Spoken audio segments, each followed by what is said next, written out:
Shri Matre Namaha. Today I am going to discuss Vedic culture and religion. Let us start with prayer. Mulato Brahmarupaya Madhyato Vishnurupini Agrata Shivarupaya Ekabilvam Shivarpanam. Enlightenment to every individual and individuality to every nation. Religion is a way to God. Culture is a way to perfection. So, culture is religion, but this is an intellectual perspective of the two areas, culture and religion.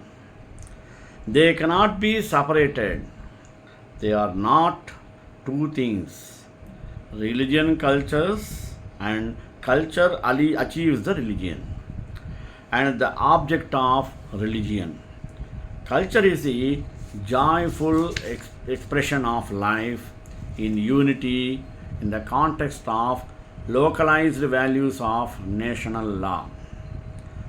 According to the prevailing climatic and geographic conditions, cultural values are those which culture life, upholding a right sense of values and supporting the life of everyone in the evolutionary direction.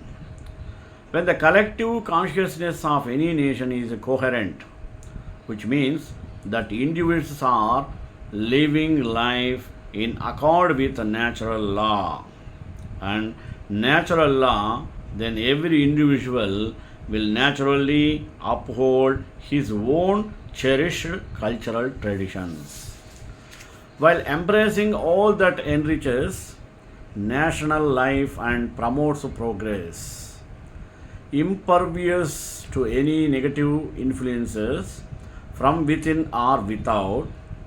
Peaceful coexistence with all other nations is the natural result. Culture helps a person live in accord with natural law and avoid negative consequences that arise when natural law is violated. When collective consciousness is coherent, then natural law is full lively and the nation enjoys invincibility as a byproduct. Even a few people practicing consciousness based programs can provide the basis for all positivity in the community or nation. Culture plays a special role in the blossoming of life and creation of national invincibility. This is because culture, including language, dress, diet, customs, and traditions, is the expression of the underlying intelligence of nature that promotes growth and peace in a particular area. Culture and natural law. Each religion of the world has its own unique geographic and climatic conditions and thus its own unique laws of nature. The laws of nature unique to each geographic region from the ground on which cultural values arise. Culture is the local expression of local impulses of natural law. These cultural values and traditions, grounded in the natural law of the land, serve to sustain and promote life in that region. The laws of cultural integrity, therefore, does not mean merely the laws of traditional styles of dress or cultural history or even knowledge. Losing one's culture means losing connection with the laws of nature that sustain it. cultures worldwide can be made invincible by reconnecting them to their source, enlivening the ground on which they grow by awakening the unity at the basis of diversity. The unified field of natural law, the constitution of the universe. This is easily accomplished by creating the Maharishi effect, establishing coherence in each culture's collective consciousness, strengthening the core vitality of each individual and the nation as a whole. When the unity of life is lively, diversity blossoms.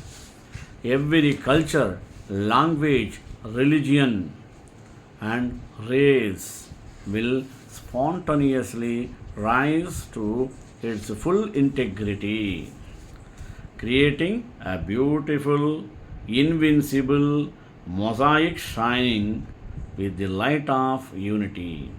Now, enlivening the fundamental of culture. See, analysis.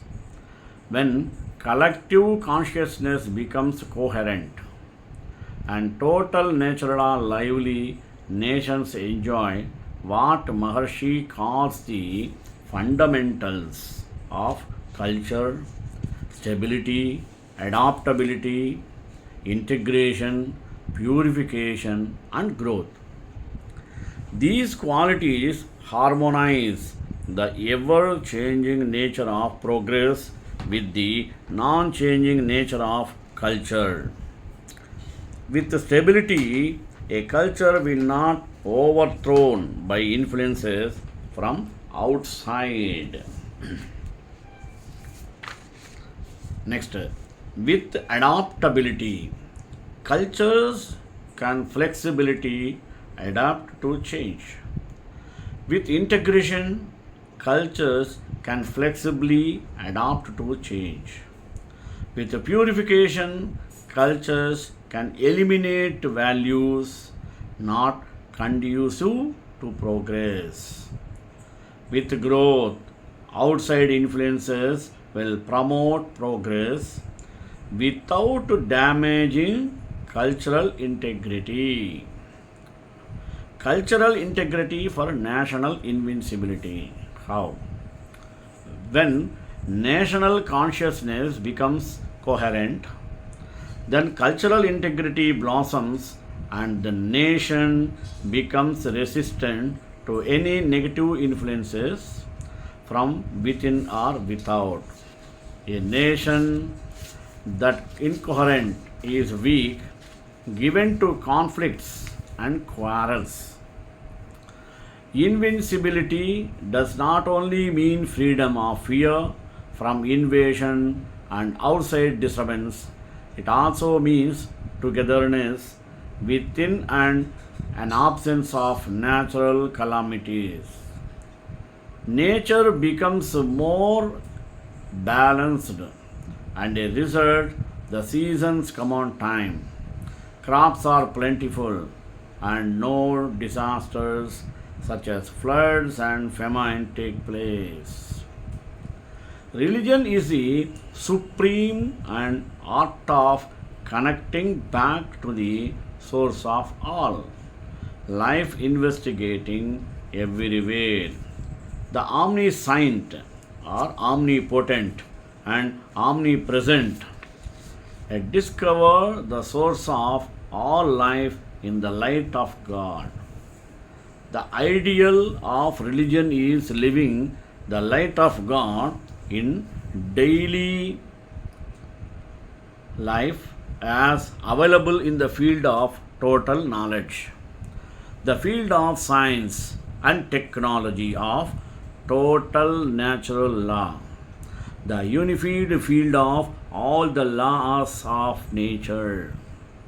Since time immemorial, the creation of heaven or earth has been the highest aspiration of religious or religions.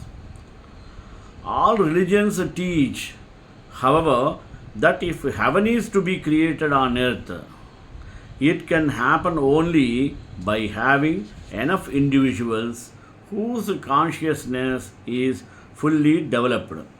That is, individuals whose consciousness is so expanded that it becomes one with the supreme intelligence of nature, which permeates the whole universe and upholds all of creation.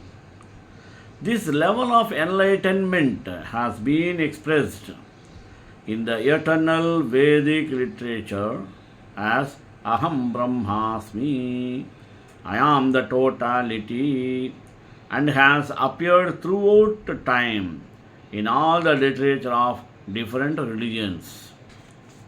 From the perspective of religion, it is understood as the light of God in man, which is eternally lively as the unmanifest basis of all creation.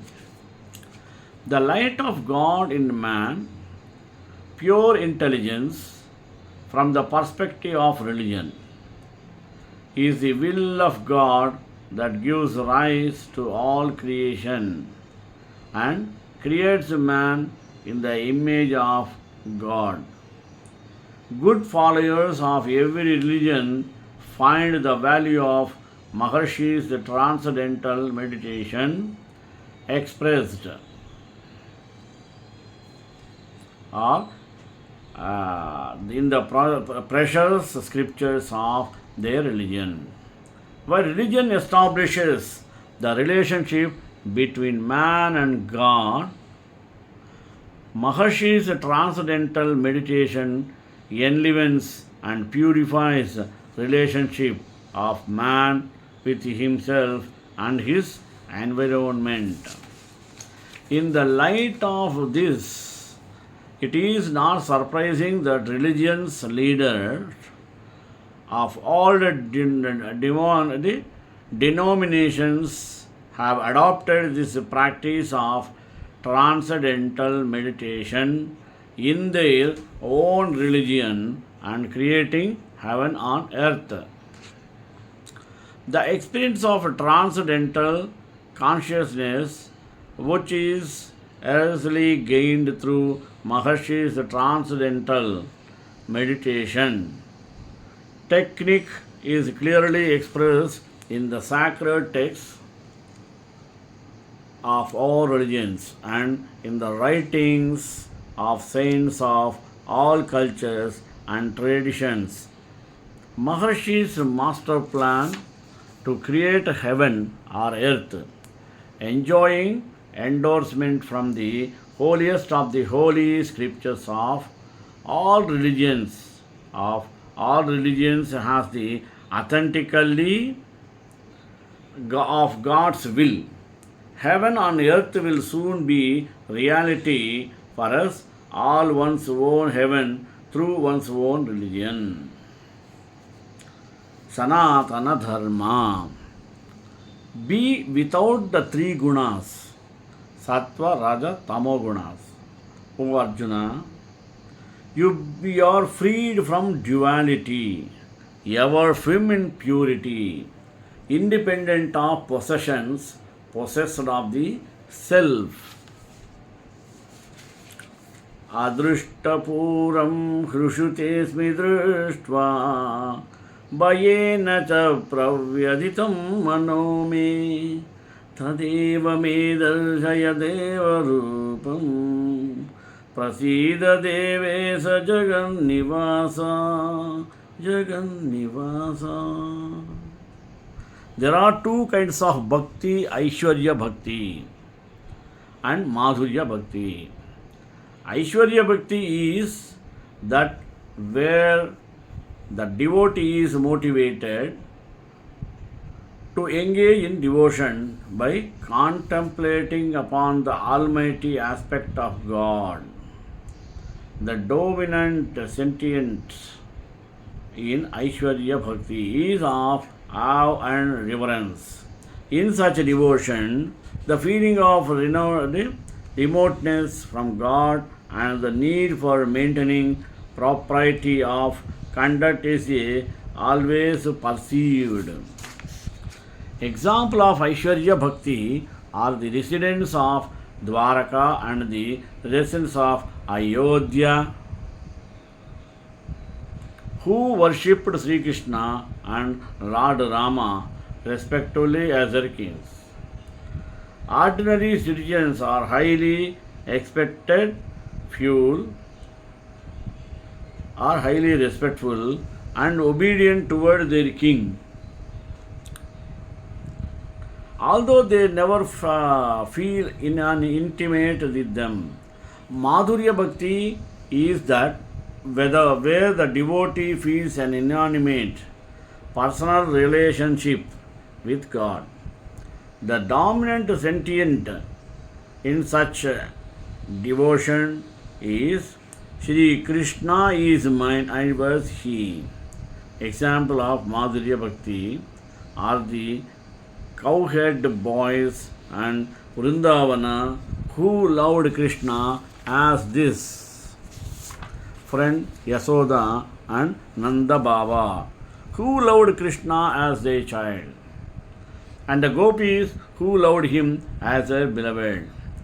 Madhurya Bhakti is infinitely sweeter than Aishwarya Bhakti. Judaism. Be still and know that I am God. Shintoism. Do not search in distant skies for God. In man's own heart is he found.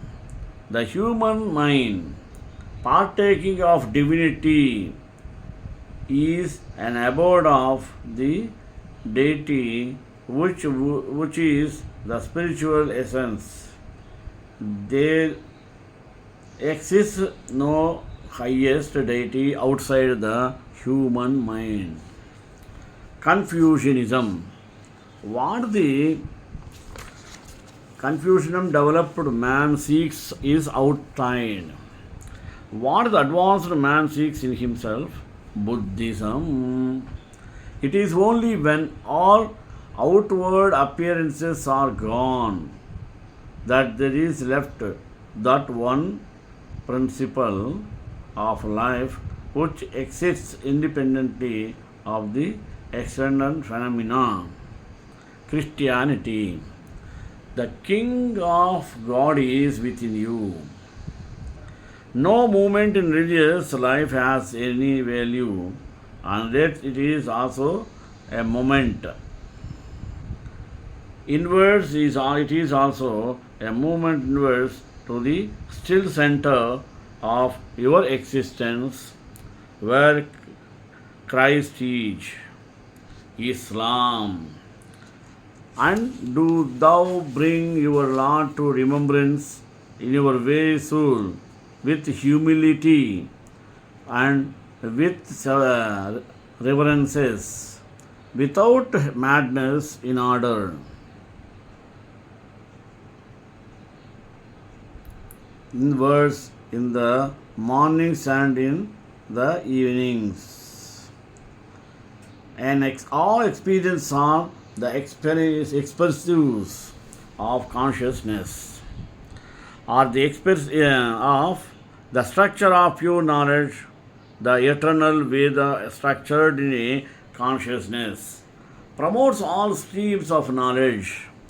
All are organizing power, and all valued only this paragraph, which is most important one. Next. Achieving cultural integrity, ensuring social harmony. Let us differentiate how conflict among cultural groups in society is growing, that and more each day our government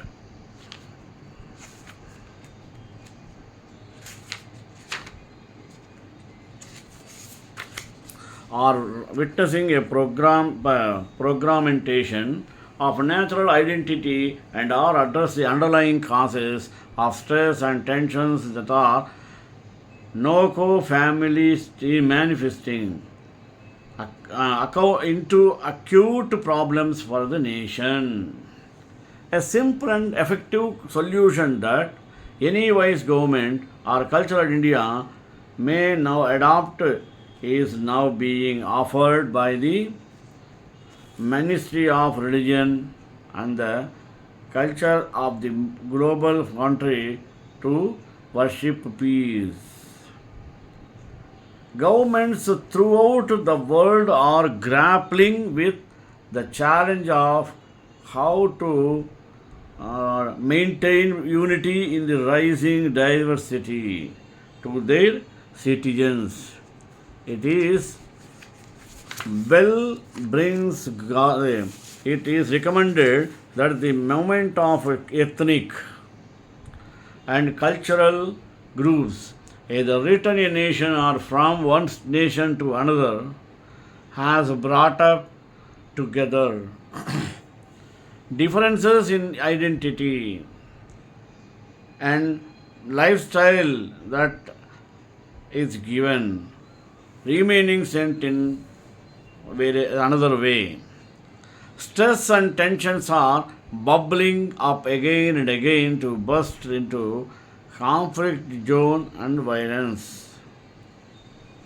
This dangerous situation is the direct result of incomplete education that does not any fail.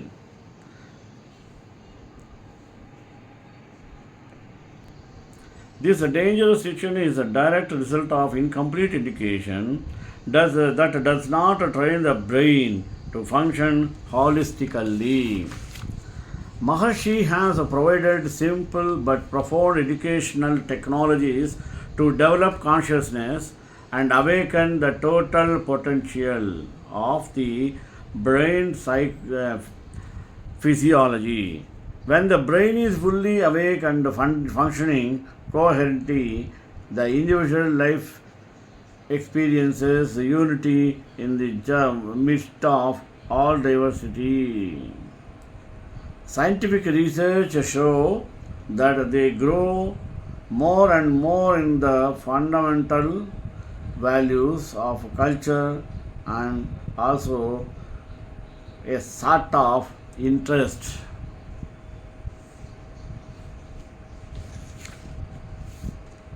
Fundamental values of culture integrity. You cannot escape from that. Intelligence of nature, which upholds the infinite diversity of the ever expanding universe in present memory.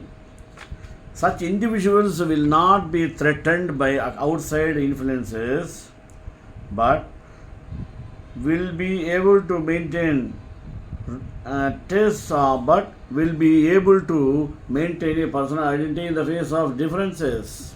On this basis, we can come across to various lifting items.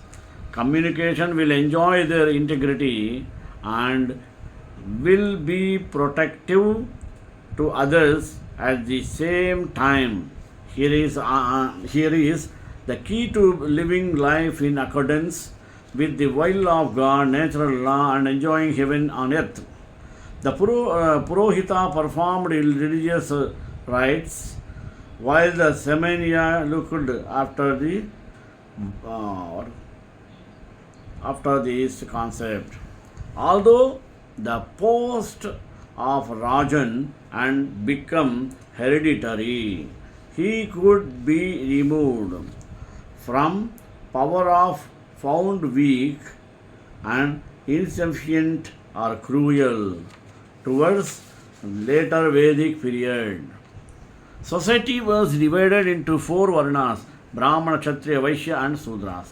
This was also called Varnani Avastha.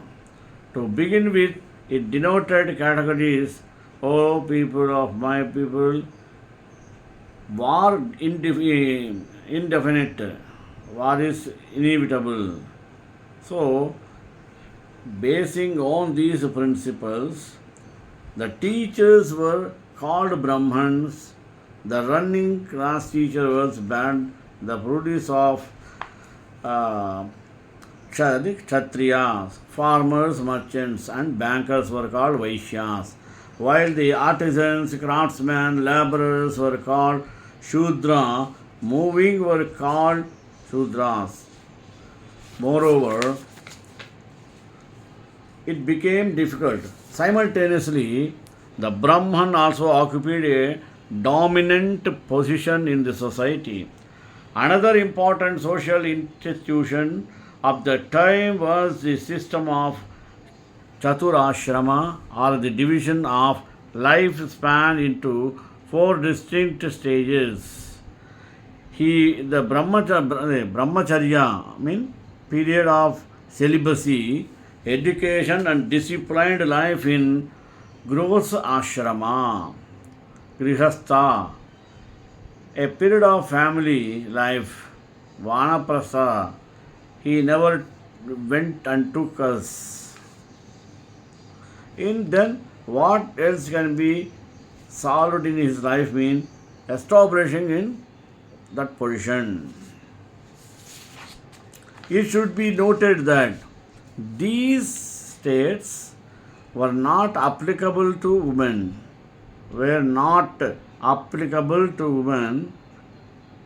It is a kind of producing the education to one all. Yogananda never saw anything unequally. The ultimate aim of life was to attain moksha. In this regard, he go for higher authority. It is motto of our leaders. Worship.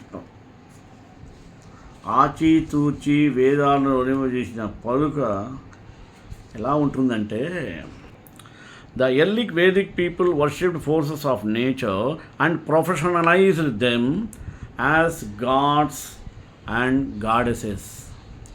Indra, Agni, Varuna, Marut were some of their gods, while Usha, Aditi, Prithvi were some of their goddesses. Some of the solar gods and goddesses referred to in the Rig Veda are Surya, Savitri, and Pushavu. Yajna was performed along with chanting of Vedic hymns. People poured ghee and other ingredients into the hair to improve or invoke the blessings of gods. Agni was looked upon as an intermediary between gods and humans. The Vedic people prayed individually as well as collectively for the welfare of jnana. Change in religious practices. There was a change in religious practices during the later Vedic period. The omniscient gods of theory, Vedic period like Indra, Agni and Varuna lost their preeminence and popularity. Their place was taken by a new trinity of gods, where Brahma enjoyed the supreme position, while Vishnu became the preserver and Shiva completed the trinity. The religion became extremely ritualistic. Sanskrit mantras, which were the monopoly of Brahmins, became an essential part of all functions. This made the Brahmin very, very powerful and the yajnas expensive. Trade was carried on both overload and through waterways, enhancing material prosperity. By 6th century BC, there were some 16 large traditional states in North and India. and Weapon Deccan known, Upper Deccan known as Mahajanapadas. Growth of towns and cultures. Today it is given much grew and territorial states emerged. Shrekantai Kalyana Nide Nide Dram Sri Venkatanivasaaya Srinivasaya Mangalam Mangala Sahapredacharya Brahme Sarvesha Purve Radha Ye Satkutaya Stu Mangalam.